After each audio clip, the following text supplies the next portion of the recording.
Assalamualaikum warahmatullahi wabarakatuh. Anda bersama saya Muhammad Alauddin bin Alias.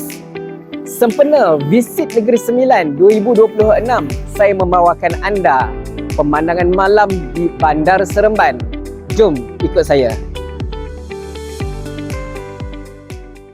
Di pinggir Bandar Seremban, tersergam indah sebuah mercu tanda yang memukau Masjid Seri Sendayan.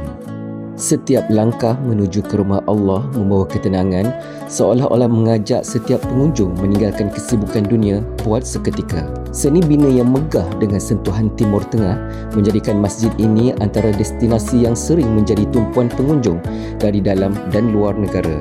Setiap ukiran dan lengkungan pada siling menggambarkan kehalusan seni bina Islam yang memancarkan keagungan pencipta. Mihrab ini menjadi titik tumpuan saf-saf jemaah menyatukan hati dalam satu arah menghadap Kaabah. Seterusnya kita singgah di Taman Tasik Seremban.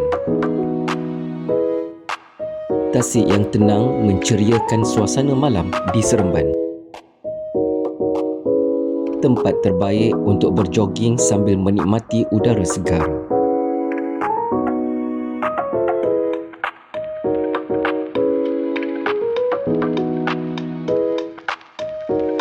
Perjalanan diteruskan ke Lorong Seni Seremban, sebuah galeri terbuka yang menghidupkan sejarah, budaya dan identiti Negeri Sembilan. Setiap mural mempunyai kisah tersendiri daripada legenda, tokoh terkenal, seni tradisional hinggalah nostalgia filem klasik tanah air.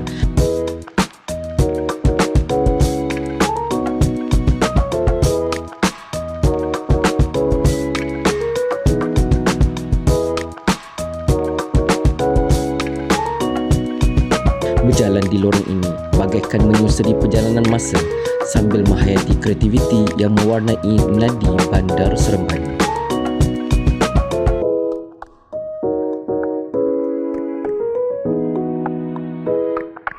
Peta ini menjadi panduan meneroka keunikan Lorong Seni Seremban.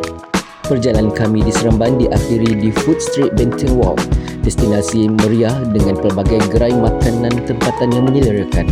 Suasana malam dihidupkan lagi dengan alunan muzik daripada para basker, menjadikan setiap kunjungan lebih istimewa. Sambil menikmati hidangan yang lazat, jelaslah bahawa Seremban bukan sekadar sebuah bandar, malah sebuah destinasi yang kaya dengan budaya, warisan dan pengalaman yang pastinya mengundang anda untuk kembali lagi.